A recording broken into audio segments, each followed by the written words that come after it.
कुछ साल पहले मैं यूनिवर्सिटी के डिपार्टमेंट में कंप्यूटर कोर्स पढ़ा रहा था। वहाँ मुझे एक ये बात समझ आई कि किसी भी मटेरियल को रीड करो, बुक हो, आर्टिकल हो, फिर तुम उससे दूर हो जाओ, हल्की सी वॉक कर लो या चुपचाप तुम बैठ जाओ, फिर उस चीज़ को याद करने की कोशिश करो। उसके बाद उसकी स्पेक्स को लिखना शुरू करो। दोबारा फिर उस किताब पे जाओ, जाकर देखो कि तुमने क्या चीज़ मिस की। यही तुम्हारा वीक पॉइंट है। मैं हैरान रह गया कि इस तरीके से कितना ज़्यादा मुझे याद रहता था।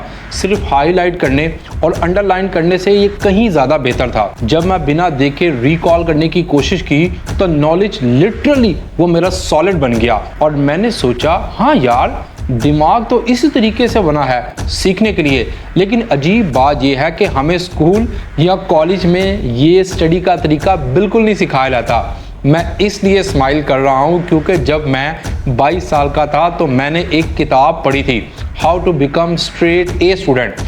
आइडिया ये था कि उन स्टूडेंट्स से मिला जाए जिन्होंने A+ ग्रेड या A ग्रेड हासिल किया बगैर किसी बर्नआउट किए। उस किताब में उनसे पूछा गया, आखिरी टेस्ट के लिए कैसे तुमने प्रिपेयर किया, नोट्स कैसे तुमने तैयार किए। जो कोर टेक्निक सब में कॉमन थी वो थी एक्टिव रिकॉल, मतलब मटेरियल को खुद से दोबारा बनाना, जैसे किसी को पढ़ा रहे हो बगैर किसी नोट्स के। ये सब मेंटली एग्जॉस्टिंग होता है, इसलिए ज़्यादा स्टूडेंट्स इससे घबराते हैं। लेकिन ये टेक्निक इनसेनली एफिशिएंट है। अगर आप इस डिस्कम्फर्ट को बर्दाश्त कर लो तो आप फास्टर और बेटर हो सकते हो।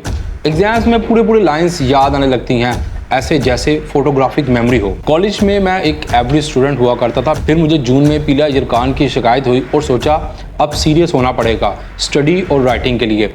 उसी मूवमेंट ने मेरी ज़िंदगी को बदल दिया। मैंने फिर systematically different study methods try करना शुरू किए। मैंने कुछ टेक्निक्स को अप्लाई किया, फिर देखा कि इनमें से कौन सी इफ़िशिएंट है। फिर उन टेक्निक्स को मैंने एडजस्ट करना शुरू कर दिया।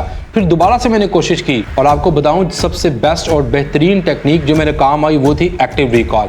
मैंने पूरा सिस्टम इस पे बेस कर दिया था। ह्यूमैनिटीज़ के सब्जेक्ट, साइंस के सब्जेक्ट, मैथ्स, इवन हर चीज़ मैंने इसी बेस के ऊपर बनानी शुरू कर दी। रिजल्ट्स, ग्रेड्स मेरे ऊपर चले गए। मैं एक्टिव रिकॉल का बहुत बड़ा सपोर्टर हूँ।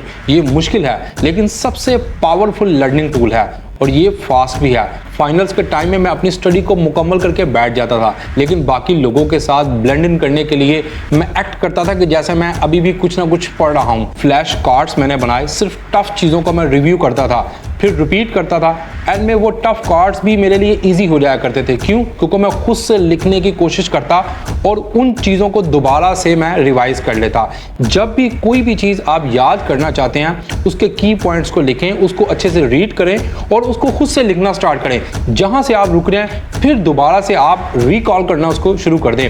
बस 4 घंटे का इंटेंस फोकस और रिकॉल। सुबह जब मेरी एनर्जी हाई होती थी उसके बाद दिन में मैं सारा दिन फ्री रहता था। क्यों? क्योंकि मैं अपनी स्टडी को कंप्लीट कर चुका था। ये एक्टिव रिकॉल की टेक्निक है जिसको मैंने पर्सनली एक्सपीरियंस किया। तुम भी इस तरीके से नंबर 1 स्टडी को करने का मेथड अप्लाई कर सकते हो। सब्सक्राइब।